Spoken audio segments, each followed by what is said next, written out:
First, though, it is time for Pet Corner, where we'll share some gorgeous pets from friends with tales that need to find their forever home. Now, though, we are joined by Hills Pet Nutrition vet, Dr. Annabelle Robertson, to look at how, during the first years of life, proper nutrition plays a significant role in providing puppies with the right balance of nutrients to address their high energy requirements and proper growth. Good morning, Dr. Annabelle. Good morning, Mel. So, how do the nutritional needs of a puppy differ from an adult dog? Well, compared to adult dogs, puppies actually have a higher requirement for certain nutrients, including protein, fat, calories, and also certain minerals.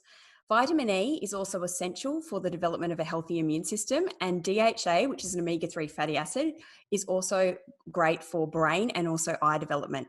What about large breed puppies? For large and giant breed puppies, those with an adult body weight of over 25 kilos, they have a requirement for nutrition with less calcium and also less fat to help with healthy joint and bone development. The key is for optimal, not maximal growth rates. So these dogs will still reach their adult body size just over a longer period of time. What options does Hills Pet Nutrition have for puppies? Look, we have nutrition for every size puppy. We have our regular Hill Science Diet puppy. We also have it in small bites and small paws for dogs whose adult body size is less than 10 kilos. And of course, we also have our large breed puppy food for those large breed puppies. What makes Hills Science Diet a great choice for puppies? Look, the great thing about it is it's complete and balanced. So it's got all the nutrients a growing puppy needs, such as proteins, vitamins, and minerals in the right amounts. And it's been formulated with the knowledge of over 220 vets, scientists, and nutritionists. What are the main benefits of feeding Hills Science Diet puppy food? Oh, look, there are just so many benefits. I can't possibly list them all, but the clinically proven antioxidant bundle, including vitamin E and C for a healthy immune system, DHA, which is an omega 3 fatty acid found in oily fish for healthy brain development. And an interesting fact about DHA is it also can help improve the trainability of puppies. The science diet also tastes great and is recommended by veterinarians. So, how often should I feed my puppy? Look, it actually depends on the age of the puppy. So for younger puppies, we recommend more frequent feeding. So for puppies less than 3 months of age, I generally suggest feeding them 4 meals a day. Between 3 to 6 months, feeding them 3 times a day, and once they're over 6 months, twice a day. But remember, dogs and puppies do really well with a routine. So it's important to have a schedule and stick to it. And how much should I feed them? Look, the best way to determine this is by looking at the back of the Hills bag, because it actually gives you a guideline based on your puppy's age and their weight. So, how do I know if I'm feeding them enough food? So the best way is to tell is actually by looking at their body condition. So you should be able to feel their ribs, but not see them. And when you look at your puppy from above, they should have a really nice, obvious waistline. When you look at them side on, they should also have an abdominal tuck. What about giving table scraps? So whilst I know it can be tempting, many table scraps and human foods are actually pretty fatty and they can give puppies tummy upsets. Also, if owners are giving a lot of these foods, it can lead your puppy to being overweight, and it's much harder to manage once they've become overweight.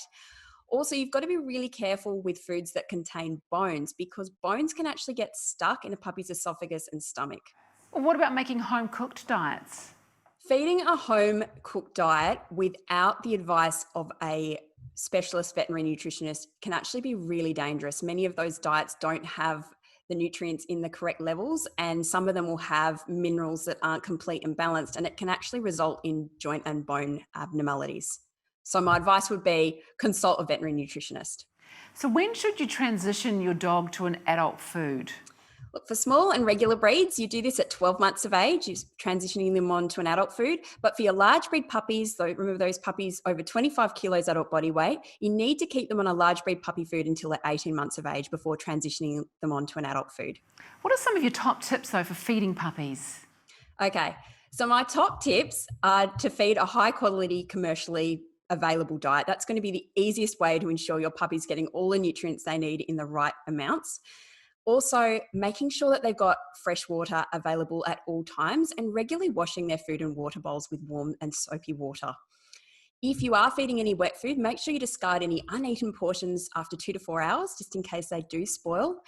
And weigh out the food. It's much easier to weigh or measure out the food to ensure they're getting the correct amount rather than just filling up the bowl. So, where can owners find out more about Hills Science Diet puppy range? Oh, look, well, the Hill Science Diet puppy range is available from specialty retailers, vet clinics, and online. And if you want to find out any more information, you just go to hillspet.co.nz.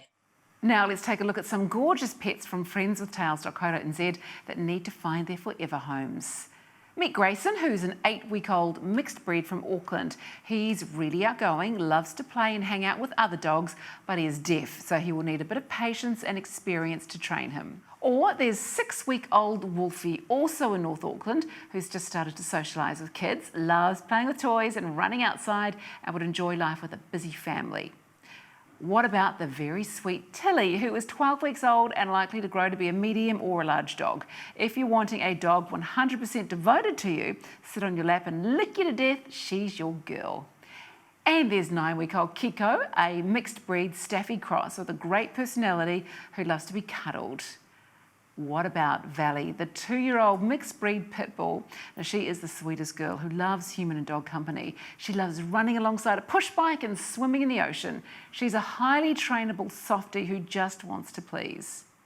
And finally, for our pups, if you're looking for an older dog that is really very well trained, will sit and wait for his food until you can tell him he can eat, so all of the hard work is already done, how about Big Handsome?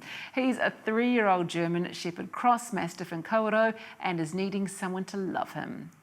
Now this week we also have a couple of cats looking for a new home. Meet 4-year-old Gingy, who through no fault of his own needs to find a new family. He's been desexed. He loves people, other cats and other dogs. Or there's 1-year-old Misty in Christchurch who was a stray and so is a little jumpy and will need a quiet home. If you think you can provide a forever home for any of our featured pets this morning, go to friendswithtails.co.nz. And Pet Corner is sponsored by the Hills Pet Nutrition Food Shelter Love program.